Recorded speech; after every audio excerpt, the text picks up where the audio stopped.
श्रीपाद कह रहे इतने अंधे हो गए हो कि तुम गिरते हुए को भी नहीं देख पा रहे हो। पता चल रहा है कि अगला पतिंगा दीपक की लौ में जलकर मर रहा है, तड़प रहा है, फिर भी दूसरा जो स्वस्थ है वो भी आकर्षित होकर उसमें मरने और जलने के लिए जा रहा है। ठीक यही दशा हमारी है।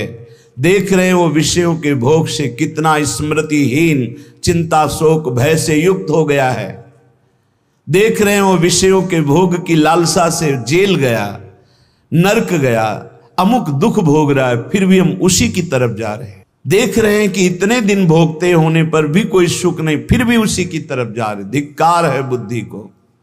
श्रीपाद कह रहे वाधिर्यम गुरु शास्त्र मित्र वचने स्वाश्चर्य में श्रुति। आश्चर्य है कि गुरु के वाक्य को भी नहीं सुन रहा है, बहरा हो रहा है। वार्धिव्यम, बहरे हो रहे हो। गुरु वाक्यम, शास्त्र वाक्यम, मित्र वाक्यम, श्रुति वाक्यम। न वेद की बात सुन रहे हो, न पुराणों की बात सुन रहे हो, न संतों की बात सुन रहे हो, न गुरु की बात सुन रहे हो, न सच्चे मित्र की बात सुन रहे हो। बस वही मनमानी आचरण करते चले जा रहे हो, भोगों में फंसते चले जा रहे हो। द्वंद्वम मंदमति, फंस जाओगे द्वंद्व में। द्वंद्व कौन से हैं? शत्रु मित्र, मान अपमान, सुख दुख, लाभ हानि, जय पराजय, जन्म मृत्यु। इन द्वंद्वों में फंस जाओगे। ऐ मंदमती, बहरा मत बन। शास्त्र श्रुति सदगुरु की बात मान ले। भोगों में सुख नहीं है। जब धर्म पूर्वक भोगों को भोगा जाता है तो वैराग्य बढ़ता है, और अधर्म पूर्वक भोगों को भोगा जाता है तो वासना बढ़ती, राग बढ़ता है, काम बढ़ता है। नष्ट हो जाओगे। कहीं आज तक किसी को सुख नहीं मिला। जब मिला तो अंतर्मुखता में अपने हृदय में विराजमान सच्चिदानंद भगवान के चिंतन से मिला। घोरतम दुख है इस संसार में। तुम्हें केवल पुण्य बल से सुख दिखाई दे रहा है। जहां तुम्हारे पुण्य नष्ट हुए कितना दुख है तुम्हें पता नहीं। आज पुण्य बल है इसलिए तुम्हें लग रहा है बड़ी मौज है, लेकिन कल आने वाला है पाप का फल, दुख बड़ा भयानक, जो विपत्ति, संकट, नाना प्रकार की दुर्दशाएं। फिर नहीं, बस चलता फिर तो अगर अभ्यास भजन का है तो उस दुख समुद्र को पार कर जाओगे, नहीं डूब जाओगे उसी में डूब जाओगे। इतना दृढ़ अभ्यास कर लो कि भारी से भारी दुख में भी राधा राधा राधा ये कभी नाम न छूटे। तो जैसे आप रस्सी का सहारा पकड़ लिए हो मजबूत, तो आप डूबने नहीं पाओगे, वो आपको पार कर देगी। ये दृढ़ नाम की डोर है, नाम की डोर पकड़ लो। ये भगवान के चरणों में आपको पहुंचा देगी संसार समुद्र से पार करके। नहीं, घोर दुख में है, अभी आपको अनुभव में नहीं आ रहा। इसलिए एक्सीडेंट हुआ, कहीं का लोहा कहीं घुस गया, फंसा पड़ा है, कितने घंटों में तड़प तड़प के वो मर रहा है। तुम्हें क्या पता कितना कष्ट भोग रहा है, कैसे कैसे कष्ट हैं, कहां तक वर्णन करे। रोगों के भयानक कष्ट हैं, यंत्रणा नरक की, यंत्रणा जेल की, यंत्रणा इस शरीर के नाना प्रकार के कुविचारों की।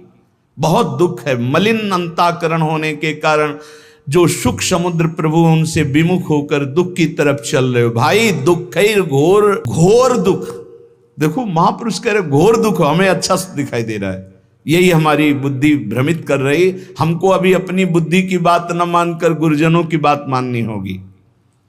दुखैर घोर घोर दुख, और उधर ही बढ़ रहे हैं हम, उधर ही बढ़ते चले जा रहे हैं। परम सत्य है, भोगोगे दुख अगर भगवान का भजन नहीं किया, भगवान की शरण में नहीं हुए। यस्यादि मध्यांतिमम, जिसमें प्रारंभ में दुख, मध्य में दुख, अंत में दुख। संसार का कोई भी भोग तृप्त तुम्हें नहीं कर सकता। अविनाशी के बच्चा हो, प्रकृति से तृप्त नहीं हो सकते, परमात्मा से ही तृप्ति का अनुभव होगा। ये जितना तुम देख रहे हो सबका विनाश होगा। इधर दीवाल है, इधर 50 जानवर हैं, हरी हरी घास खा रहे हैं, और दीवाल के पीछे गड़ासे में कटते चले जा रहे हैं। घास खाने वालों को ये पता नहीं कि हम भी नंबर में हैं। ठीक ऐसे ही ये सुख की छाया की दीवाल डालकर माया मुझे फंसाए हुए, और काल काटता चला जा रहा है, विनाश करता चला जा रहा है। समय, जहां समय आया आप भी मारे जाओगे। कमा लो, हरिनाम कमा लो, भगवान नाम कमा लो, परहित कमा लो, दूसरों को सुख पहुंचा लो, यही तुम्हारे काम आएगा। दूसरों से छीन झपट कर सुख लेना, मनमानी पापाचरण करना, भगवान का विस्मरण की हुई जीवन व्यतीत करना काल आके नष्ट कर देगा। बहुत बढ़िया चांस खो दिया। ये जो मानव देह है बहुत बढ़िया चांस है, जो चाहो आप बन सकते हो। श्रीपाद कह रहे हैं जिन भोगों के लिए तुम लालायित हो रहे हो विट सूकरा, ये उन सब नीच पशु पक्षियों को भी प्राप्त है। 20-20 बच्चे होते हैं सूकर के। तुम्हें जितना बढ़िया मोटा गद्दा में सुख मिलता है उसको कीचड़ में मिलता है, चारों पैर फैला के आनंद से सोने में। तुम्हें जो रबड़ी रसगुल्ला खाने में सुख मिलता है उसको विष्ठा में मिलता है। जैसे तुम्हें मैथुन धर्म में सुख मिलता है ऐसे उसको भी मिलता है। जैसे तुम्हें अपने बच्चों से प्यार, उसको अंतर क्या रह गया? अगर परमात्मा का भजन नहीं हुआ तो तिनते खर सूकर स्वान भले भले इसलिए कि अपने पाप कर्म को भोग कर ऊपर उठ रहे हैं, और तुम मानव देह प्राप्त करके भजन न करके पाप कर्म करके नीचे जा रहे हो। मानव देह प्राप्त करना बहुत दुर्लभ विषय है। दुर्लभ हो मानुष्यो देहो। इसलिए श्रीपाद कह रहे योत्यंत्यासु विनस्वरोति निरता, चाहे तुम पत्नी से प्रेम करो, पति से प्रेम करो, पुत्र से प्रेम करो, परिवार से प्रेम करो, जगत से प्रेम करो, कब कौन बिछुड़ जाए कोई भरोसा नहीं। क्यों कह रहे अत्यंत्यासु विनश्वरो, आत्यंतिक बात है, आखिरी बात है, सब नष्ट होगा। यहां बैठा लो। इसी बात ने घर से भगाया था। यही बात पूर्व जन्म के किसी सुकृत भजन के प्रताप से बाल्यावस्था में दिमाग में छा गई। वो ऐसे छा गई कि किसी से कह नहीं सकते थे अपनी बात। कैसे तुम्हें बताए, एकांत में चले जाते हो रोते, एक अव्यक्त पीड़ा, कोई हमारा नहीं, सब कोई जाएगा, आखिरकार है कौन जो मेरा साथ देगा, मेरा है कौन? तो बार बार उत्तर आता भागो, इस संसार से भागो। एक भगवान हैं जिनको प्राप्त करने के बाद ये प्रश्न खत्म हो जाएगा। भागो।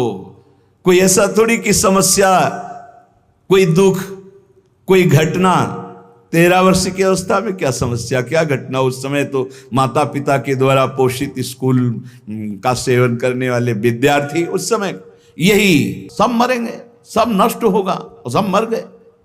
जिन जिन को अपना मान रहे थे सब खत्म।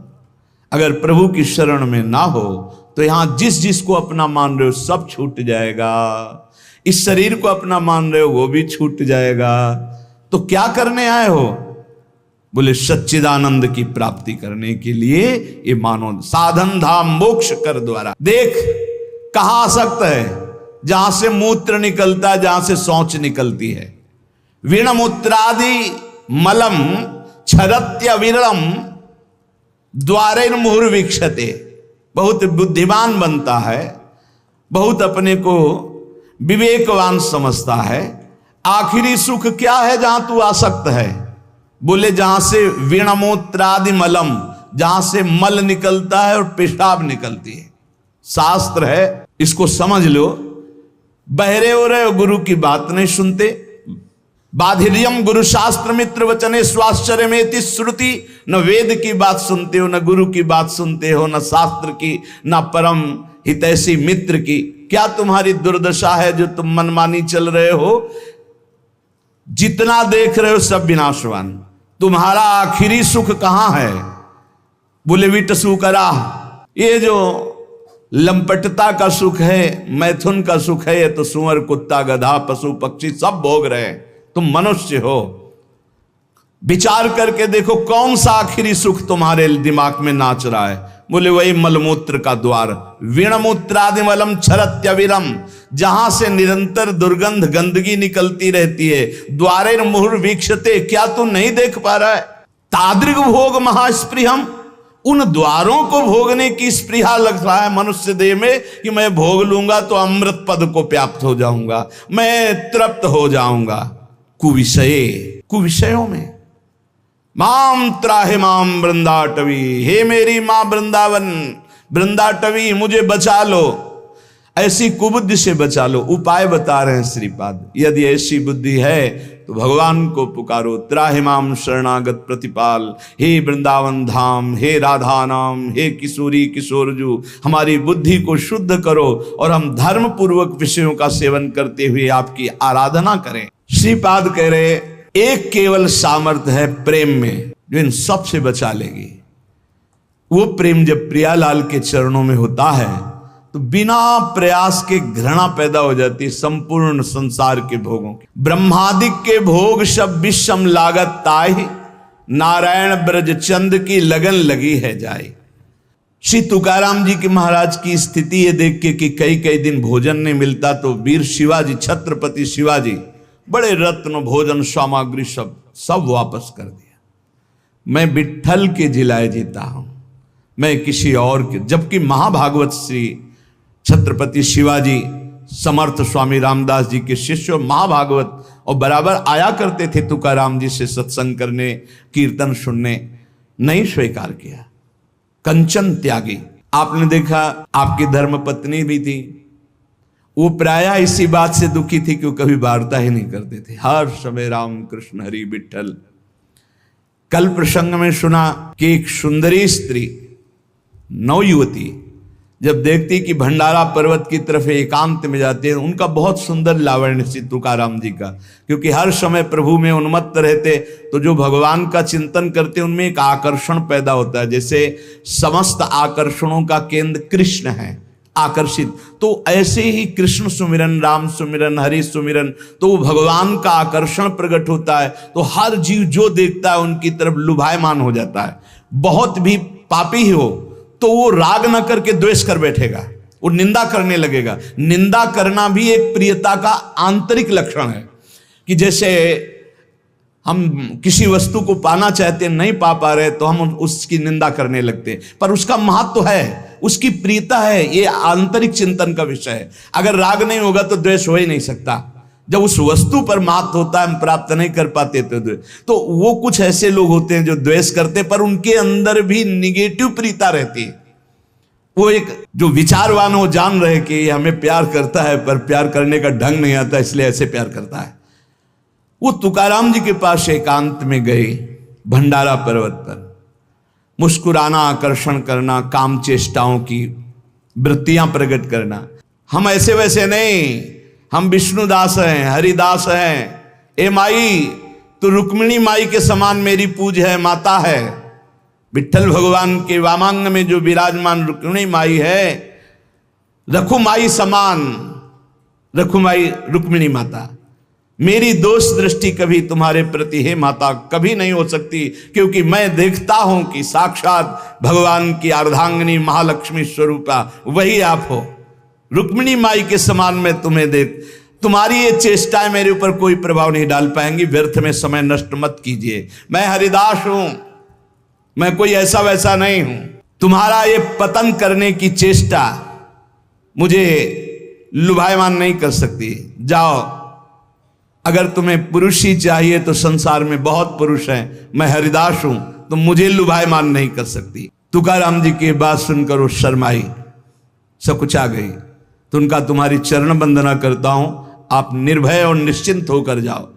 हम कभी तुम्हारी निंदा भी नहीं करेंगे, कभी किसी से कहेंगे ही नहीं, पर हम हरिदास हैं, हम तुम्हारी लुभावनी वृत्तियों पर आने वाले नहीं। कंचन विजयी, कामिनी विजयी। वो बहुत लज्जित हो गई।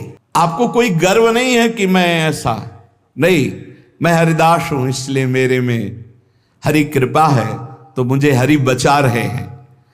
जिनके हृदय में निरंतर भगवान का नाम नहीं चलता, ध्यान से सुनना, उन्हीं को ये काम क्रोध लोभादि वृत्तियां फंसा लेती है, उन्हीं को फंसा। और जहां नाम चल रहा है वहां फंसने की गुंजाइश नहीं रहती। तुकाराम जी महाराज कहते हैं, मनुष्य मात्र की जब इन दो बातों पर विजय प्राप्त करने की सामर्थ्य आ जाती है भजन से, कंचन और कामिनी, तब एक इच्छा प्रकट होती है, कीर्ति हो जाए, लोग हमें जाने। श्री तुकाराम जी महाराज, जब तक परमार्थ में चलने वाले के अंदर ये बात बनी रहेगी कि मेरी प्रतिष्ठा हो, मेरा मान हो, मुझे कोई जाने, तब तक अभी बहुत दूर नगरी, भगवदानंद की प्राप्ति बहुत दूर है। उपासक को अपने मार्ग पुष्ट करने के लिए ये विचार देखना चाहिए कि कहीं ये विचार तो नहीं आ गया है अपने अंदर। जैसे एक नशा में फंसा हुआ, दुराचार में फंसा हुआ, धन के लोभ में फंसा हुआ नष्ट हो जाता है, ऐसे मान में फंसा हुआ नष्ट हो जाता है, ठीक वैसे ही नष्ट हो जाता है। इसलिए उपासक को चाहिए कि नारियल के फल के समान स्वभाव बनावे और नारियल के वृक्ष के समान अपनी चाल रखे, सीधी सूधो चले आपने धर्म रसिकन सो प्रीतम का है, कबहू काल वृथा नहीं जाए।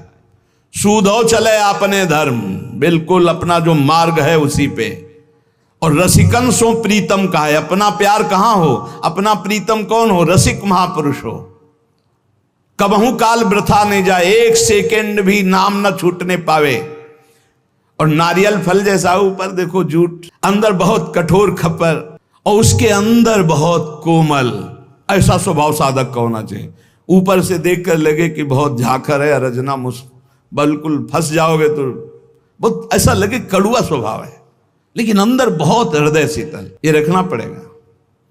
अगर ये नहीं रखते हो ना तो फिर आप धोखा खा जाओगे। महापुरुष कह रहे हैं ऊपर से नारियल वाला स्वभाव, जूट देखो कितना कठोर जूट, उसके ऊपर कठोर कवर, फिर अंदर मलाई जैसा एकदम, अंदर हृदय बहुत कोमल, लेकिन बाहरी स्वभाव रुक्ष।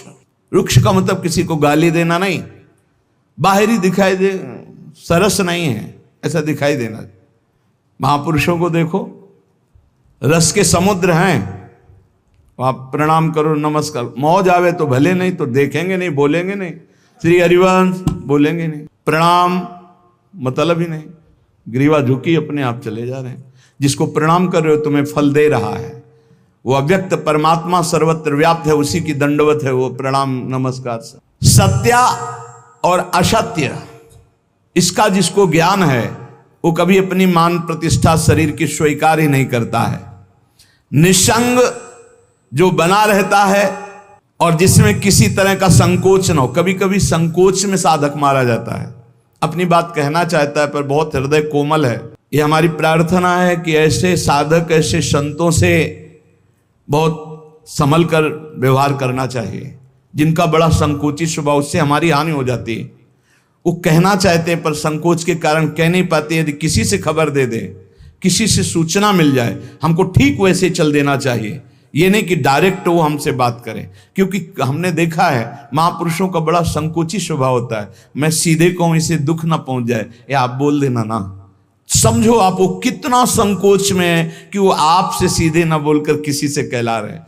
महापुरुषों की जरा सा संकेत पर वैसे ही खड़े हो जाना चाहिए, वैसे ही चलना चाहिए।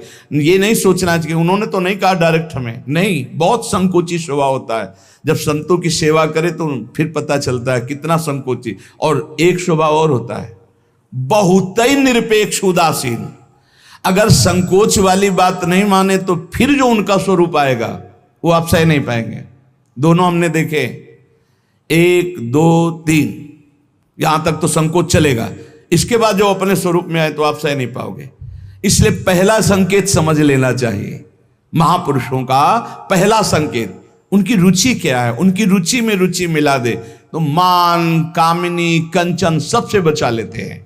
अगर कोई आज तक बचा है तो हरि कृपा, गुरु कृपा से बचा है। पर व्यसन अर्थात भोग वासना, धन की कामना या मान की कामना हृदय को पाषाण के समान कठोर बना देता है। 2 होते हैं जो ना लोक की परवाह करते हैं ना निंदा की परवाह करते हैं, एक घोर विषयी पापी पुरुष और एक महान उत्तम साधक।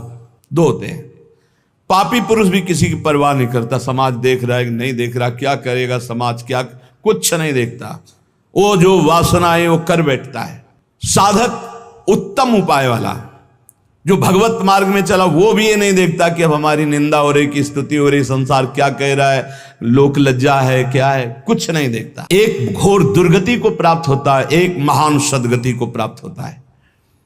श्री तुकाराम जी महाराज को कह रहे, लौकिक मान के पीछे लगे हुए हमने साधकों को नष्ट होते देखा है। आचार विचार, लोक लज्जा, वैदिक कर्मानुष्ठान, यहां तक तो सब ठीक है, लेकिन जब आप भजन करके भगवत प्राप्ति करना चाहेंगे तो आपके पीछे लग जाएगा मान। ये आखिरी खाई है जहां गिरा देता है साधक को। इसलिए 15वें अध्याय में सिद्ध महापुरुष परम पद में जो आरूढ़ महापुरुष, उसका लक्षण जब वर्णन करते तो सबसे पहले निर्माण अमोहाजित संग दोषा। निर्माण, जब कीर्तन से भगवदानंद की प्राप्ति की बात महाप्रभु चैतन्य देव जी कह रहे हैं तो कह रहे सब ही मान प्रद आप अमानी, जो तुलसीदास जी कह रहे वहां अमानी ना मान देनो, बड़े बड़े महापुरुष तुलसीदास जी, सब ही मान प्रद आप अमानी। ठीक इसी को महाप्रभु चैतन्य देव अमानी ना मान देन कीर्तने यह सदा हरि, अमानी रहकर दूसरों को मान देना। ये बहुत बड़ी साधक की अपनी साधना बचाने की कवच वृत्ति है। मान कभी स्वीकार न करे। तो क्या प्रणाम करने वाले को डांट दे?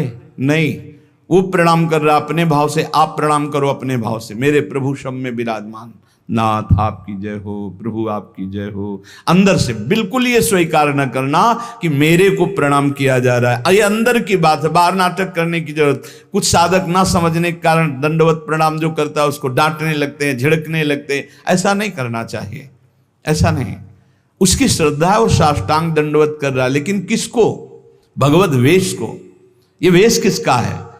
प्रभु का है, गुरुदेव का दिया हुआ। ये दंडवत गुरुदेव को जा रहे, इष्ट को जा रहे। हम नमन करते हैं उनको, उनकी श्रद्धा को, उनके भाव को नमन करते हैं। पर प्रणाम मुझे हो रहा है, नमस्कार मुझे हो रहा है, यह स्वीकार नहीं करना चाहिए। ये इष्ट और गुरुदेव को हो रहा है। कभी कभी मान के लिए त्याग बहुत जोर का उदय होता है। मान प्राप्ति के लिए जीवन भर हुआ जा रहा है, मैंने केवल फलाहार किया, मान अंदर बैठा हो, मैंने केवल इतने वर्ष से जल पिया, मैं, ये भगवान अंदर देख रहे हैं। तुम्हारे अंदर जो मैं जागृत हो रहा है, मान जागृत हो रहा है, भगवत प्राप्ति में बहुत बाधक है, बहुत बाधक है। चैतन्य चरितावली में एक प्रसंग में पढ़ा, महाप्रभु चैतन्य देव का जब यश विस्तार भुवन पर छाया हुआ था तो एक महात्मा पूरे भारत की नदियों की परिक्रमा किए थे, फलाहार या दूध ऐसे पर जब सुना तो दर्शन की इच्छा हुई। उनके मन में एक मान जागृत था कि मैं जब जाऊंगा तो कीर्तन रोककर महाप्रभु मुझे गले से लगाएंगे। फल या दुग्ध का आहार करता हूं, भारत की पवित्र नदियों में भ्रमण करता हूं, कहीं किसी गांव नगर में शयन नहीं करता। बड़े अच्छे महात्मा थे, पर मान जागृत था। महाप्रभु तो प्रेम के साक्षात बपू। अब वो किसी भी भाव से सही आ तो रहा है महाप्रभु के दर्शन के लिए, तो उसका मंगल होना चाहिए। उन्होंने विचार किया था जाते ही कीर्तन बंद हो जाएगा, महाप्रभु मेरा आदर करेंगे। ऐसा ही हुआ, जाते ही कीर्तन बंद हो गया, लेकिन आदर के लिए नहीं, अनादर के लिए। महाप्रभु इतने कोमल स्वभाव के, एकदम भ्रकुटी चढ़ गई और कहा कौन ऐसा बहिर्मुख आ गया कि हमारे कीर्तन का रस सूखने लगा। वही महात्मा जी आए थे, बोले निकाले उनको बाहर, हटाओ, तत्काल हटाओ। अब उनकी जो मान वृत्ति थी वो भंग हो गई। मैं इतना अधम हूं, बाहर जाकर के चिल्लाकर रोने लगे, हे प्रभु आपका तो अवतार हुआ मुझ जैसे नीचों को पावन करने। महाप्रभु दौड़ गए और गले लगा लिए। यही दरबार दीन को आदर रीति सदा चली आई। जहां दैन्यता वहां गले लगाना, जहां थोड़ा भी अभिमान कि मैं अमुक अमुक अमुक मान, वो प्रभु को अच्छा नहीं लगता। श्री तुकाराम जी महाराज कह रहे हैं कभी कभी बड़ा बड़ा त्याग मान प्राप्ति के लिए, कभी कभी मान का त्याग भी मान प्राप्ति के लिए होता है। बैठिए, नहीं नहीं हम तो नीचे, वो अंदर लालसा है कि ये बहुत दैन्य महापुरुष है, कितना अभिमान रहित है। ये सुनने के लिए, मान प्राप्ति के लिए मान का भी त्याग होता है। कभी कभी बड़ा बड़ा चंदा दिया जाता है इस बात के लिए कि मेरा नाम हो, मेरा मान हो। कई तरह से मान अंदर छुपा रहता है, कई तरह से। जन्म की सार्थकता का स्वरूप है मान का त्याग हो जाना।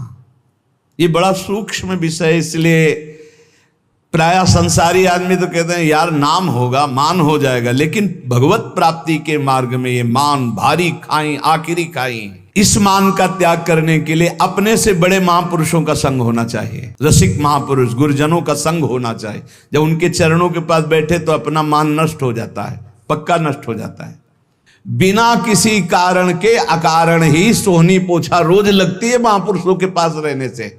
इसलिए तिनकी संगति रहत जाति कुल मद सब नन सही। देखो गुरुजन जब कृपा करते हैं तब संभालते हैं ज्ञान का हथौड़ा, रखते हैं अभिमान को चकनाचूर करने के लिए। अगर सही साधक हुआ तो टिकता नहीं, भागते नजर आता है, और अगर टिक गया तो फिर गुरुजन ऐसा हीरा बना देते कि चाहे घन चलाओ फाटने वाला नहीं। अहंकार का नाश हम आपसे सच्ची कहते हैं केवल गुरुजनों के चरणों में होता है और दूसरा उपाय नहीं है। मान की धज्जियां तो गुरुजन उड़ाते हैं, मान की धज्जियां उड़ाने की सामर्थ्य केवल रसिक सदगुरुदेव में है। दूसरा कुछ भी करो तो मान ही मान है। सब कुछ कर सकते हो आप, लेकिन अपने अभिमान को नष्ट नहीं कर सकते, वो केवल गुरुदेव नष्ट करते हैं। और धन्य है निरपेक्ष गुरुदेव मिले, ममता वाले नहीं। ये वो पद है जहां श्री कृष्ण और सुदामा एक साथ लकड़ी लेने जा रहे हैं। नहीं द्वारिकाधीश आदेश कर देते, संदीपनी जी के आश्रम में जमा हो जाती, लेकिन नहीं, ये वो पद है जहां एक अकिंचन बालक, ब्राह्मण बालक सुदामा जी, तो वहीं साथ में अखंडेश्वर वैभव संपन्न भगवान श्री कृष्ण वैसे ही सेवा में लकड़ी लाने जा रहे हैं। बिना गुरु कृपा के मान का नाश नहीं हो सकता है, हम बिल्कुल हृदय से कह रहे हैं। और मान बिल्कुल धज्जियां उड़ा दें, ऐसे सदगुरुदेव निरपेक्ष होने चाहिए। शिष्य आसक्त और गुरुदेव निरपेक्ष, ऐसे में कितने टिकते हैं? वो तो गुरु कृपा पात्र, केवल गुरुदेव की कृपा से। सच्ची मानिए पूरा का पूरा सिद्धांत गुरुदेव भगवान के ऊपर है। उन्हीं की कृपा से ही साधक की प्रारंभ है, साधक का मध्य है और साधक का विश्राम है। गुरुदेव की कृपा है, गुरु कृपा ही केवलम, गुरु कृपा ही केवलम। परमार्थ के साधक को चाहिए कि लोगों की स्तुति ना सुने, अपनी स्तुति ना सुने। स्तुति सुनने का मतलब होता है जैसे बड़ाई है ना, आपके सामने आपकी बड़ाई, अरे बहुत जहर है, बहुत जहर। अब ये कौन समझे? अब ये गुरु समझते हैं। आओ बिरवा जगह है, अब हम इसको जड़ से काटेंगे, तब वो तिलचता है।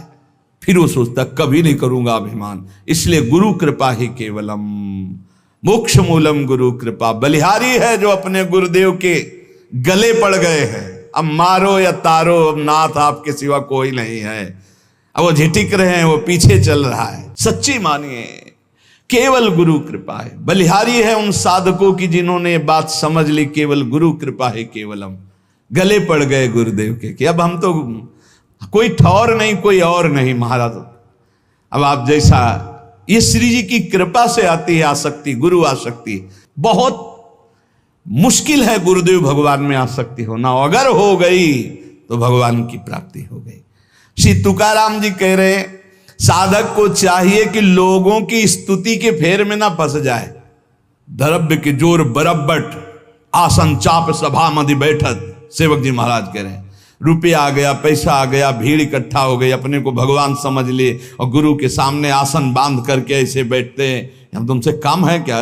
गई गई गाड़ी गई, दुर्गति को गई, नरक को गई, बनी बनाई सब बात बिगाड़ दी।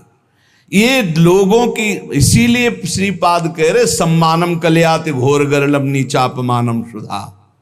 सम्मान ये बहुत बड़ा जहर है जो परमार्थ से भ्रष्ट कर देता है, अगर साधक समझ पावे। बहुत बचना भाई, बहुत बचना। संसार के लोग दुमहे होते हैं, तुकाराम जी कह रहे हैं। अब सुनो कैसे होते हैं ये। दो मुहे होते हैं, दो मुंह वाले होते हैं। दो मुंह मतलब एक जबान में दो बात। कैसे?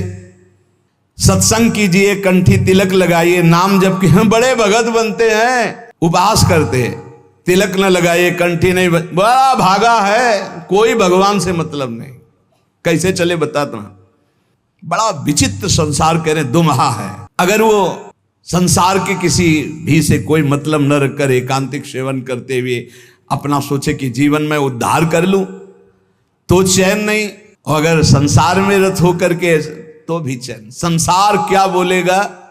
तुकाराम जी कह रहे ये दुमहा है, ये मालेगा नहीं। वो तो जो लिख रहे कि अगर लड़का नहीं हुआ तो उसको कैसे कैसे शब्द सुनने पड़ते, अगर दो चार बाल गोपाल हो गए तो कैसे कैसे शब्द सुनने पड़ते। तुकाराम जी जैसे मृदंग दोनों तरफ से बजता, ऐसे संसारी दोनों तरफ से दुमही बात करते हैं।